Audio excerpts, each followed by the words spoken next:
I'm going to share something with you that's probably going to get me drawn and quartered, but I really like Angry Joe. And my obsession with him started 8 or 9 years in the past when most of the gaming press would just give positive reviews to video games, like regardless of how bad the game was, regardless of how many bugs the game would have, they would give a positive review. And here you have, amidst the darkness, one man coming forward and trying to defend the consumer against bad business practices. And that's why I liked him. He would criticize video games that other people wouldn't. He would talk about the gameplay when other people wouldn't. He would basically give a product that most other companies didn't. And I'm pretty sure all of you are aware that Angry Joe has his flaws. I'm pretty sure that you might disagree with him on political issues. But one thing is for sure, he is willing to change his mind when he notices that he is wrong. I have seen this throughout the time, like more than 3 or 4 occasions. He have changed his mind. Now, I'm not saying he's a saint. I'm not saying he is the bastion of light that everyone should follow. I'm not saying he's the Messiah. Okay, he did some really bad things in the past. There's a lot of controversy surrounding him. I'm not going to get into this video because that's not the purpose of it. But what I notice is that even a person like Angry Joe, which is a very progressive individual, which has defended feminists in the past, is now finally starting to see that these people aren't in the medium in order to enrich it and make it better. And his criticism of Picard definitely has to show that. So I have my respect for him for speaking out against Picard. And I'm going to play you a couple of things and then we're going to comment around them because I think it's very important for people to understand that there is a change coming. Even the people that are progressives do not like progressive media anymore. And I think he also criticized Doctor Who, if I'm not mistaken. I don't want to be quoted on that because I'm not really sure, but I have seen him criticize other progressive media in the past. So let's look a little bit at how he criticizes Star Trek Picard. If you don't think that this writing is ridiculous and off the rails and bad, you do not have good taste. I'm sorry. You can get mad at me. You can call me a jerk, an asshole, but I'll be the one. I'll be the one that falls on the sword. This is ridiculous. It flies against everything that the Star Trek universe was set up for. The showrunners have admitted that they were trying to piss people off and put some social commentary and things, and that's fine. And it's good to tell people, hey, wouldn't it be great if humanity has risen above these things, and if they have, how do we fix other races' problems, or how do we have conflict? And this is none of that. This is literally Trump is president, and the world is falling apart, and it's class warfare, and it's basically current times, just with a veneer of Star Trek and some of the old characters kind of shoved in to make you feel great. Okay, who kidnapped Angry Joe and replaced him with a robot? Because he's making sense. I do fully agree with his criticism. The main issue with Star Trek isn't that it has political messages. The number one main issue is that the producers outright say, yes, we want to upset people. Who does that? Who legitimately does that? Like, it's not, we want to share a different view to people, we want to change people. No, we want to annoy people. Again, like, the people are your clients. They're the ones that are giving you the ratings. They're the ones that are putting food on your table. And right after get-go, you're like, you want to annoy people. Imagine if any other industry would do this. Like a restaurant that opens up and says, yes, our purpose is to already annoy a couple of the people living in this area. Or a hospital, we opened up because we want to anger a certain group in the community. No one does this. Like, these people are so disconnected with the real world.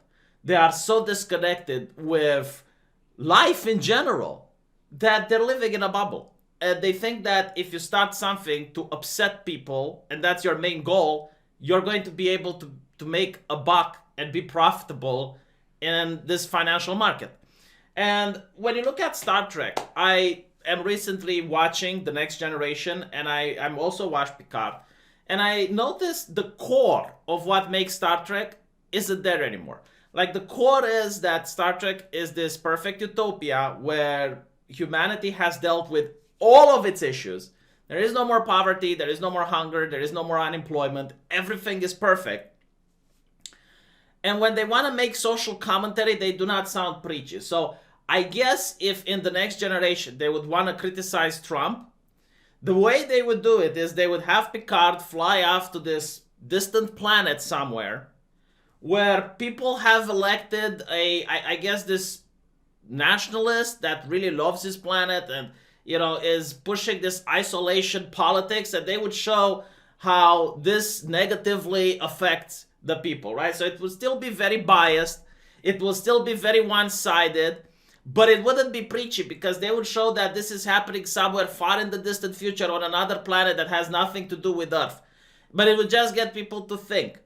And I guess they would show like the harmful effects of Trump's policies, if you will. I guess they would show how other aliens are traveling to that planet and they're being arrested and put in cages or whatever nonsense the left-leaning producers, the anti-Trump producers would want. But that is how they would do it. In Picard, the way they do it is they would have someone like Trump take over the Federation and not only oppress the people on Earth, but you would also have like some people that try to side up with him, and they would be punished for doing so because they would be viewed as evil people by the correct thinking, I guess, Patrick Stewart. So that is the main difference between old Star Trek and new Star Trek. The preachiness. The preachiness. It feels as if the characters in the show aren't there to push the story along. They're just mouthpieces for the writers in order to push their propaganda onto you. And people notice that, and that's why they don't like it.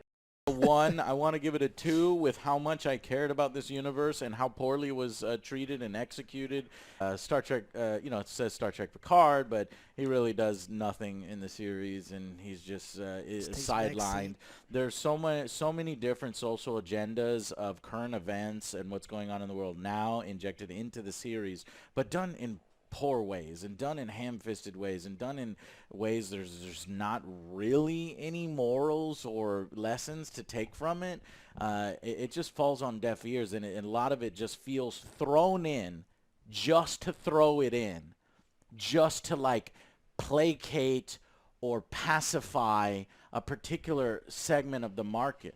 For example, at the very last, one of the very last shots is 7 of 9, who has had a relationship with Chakotay, other Joe over there. You've been nullified. You've been nullified. And all of a sudden, she is now bisexual with, but she's with Ralphie. What's the girl's name? Rafi. It's like they're shown to be holding hands and they're smiling at each other like they've had sex or they've had relations. In this series, they introduced 7 of 9 as being as being bisexual. I chalked it up to like, I guess that happened before and something I missed. Right, like sure. But they do that storyline with that other lady where they go into the underground seedy world, and 7 of 9 has been experimenting, sexually, and you can believe that because she's a Borg, and she's probably pretty good at her facilities like Data was and things like that, and she's just experimenting with humanity and all these other things. But at the very last scene, out of fucking nowhere, these two are in a relationship, and it's implied that they've been together and they're doing something now, and they're now partners. So I never thought I would see Angry Joe criticize diversity, but here we are, and his points are spot on. It's literally why people don't like it. It's not because people cannot handle seeing some gay people on the screen or whatever.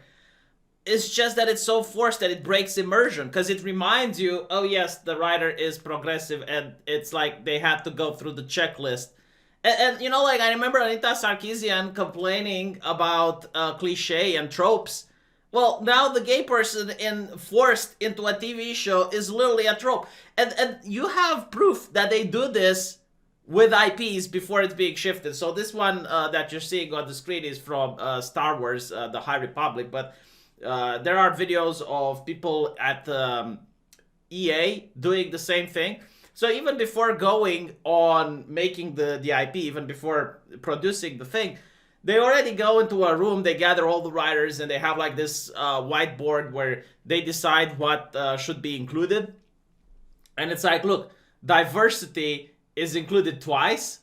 And the reason I think they do it is because they want to get the words. They want to get recognitions from the critics. And by having gay people there, they're trying to get more progressive points than there already are. And these people are very hypocritical. Like Ricky Gervais explains it perfectly.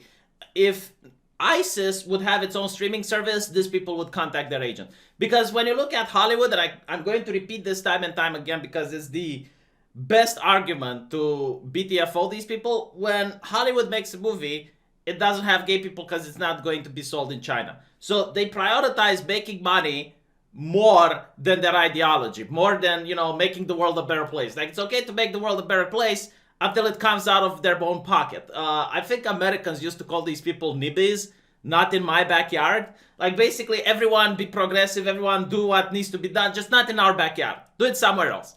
And that's why in all the TV shows nowadays, you're going to see gay people because it's that checklist. But you're not going to see gay people in Hollywood because the Chinese censors. And by the way, there are gay characters that are done really well. Like, if I were to say a couple that I liked, would be from Gotham City. There was this relationship between Penguin and Edward Nygma, where Edward Nygma was in love with a woman, and Penguin, who was gay, wanted Nygma for himself, so he ends up killing the woman. So it's like, their relationship is actually part of the plot, and it's actually interesting to watch. But in all the other movies, whenever you see a gay person on a screen, they're usually very wealthy, they don't have any problems, there's no relationship problems, because if there are, you would have the same people that are advocating for diversity starting to scream that, what do you mean they have flaws? It's like, oh, you're treating them like you're treating a human being. That's not okay. Gay people do not have flaws. And a perfect example is the one you see in Persona 5. In Persona 5, there were these gay characters that would antagonize the main character throughout the game. And the people on Reset Era attacked the producer of the show until they censored it in the West. Because it's like, what do you mean gay people can be bad and they can have negative traits like the rest of humanity? We know that gay people are above it. So, this is the reason that most people don't like it. It breaks immersion. The characters are never believable because they're too perfect every single time. And it adds nothing to the story. So, my kudos to Angry Joe, I guess, for, making an actual criticism. And finally, there are people admitting that this wokeness is lacking in creativity, is not well received by the general public. I mean, I like to think that Angry Joe represents the normies on YouTube, like people who aren't into politics at all, and they just want to know what's in the world of entertainment. And if he is turning against Star Trek, then maybe, just maybe, we're going to see in the future less of the wokeness and more focus on making the story better, more focus on getting in touch with what the audience wants, and less in order to upset the audience for the sake of upsetting them.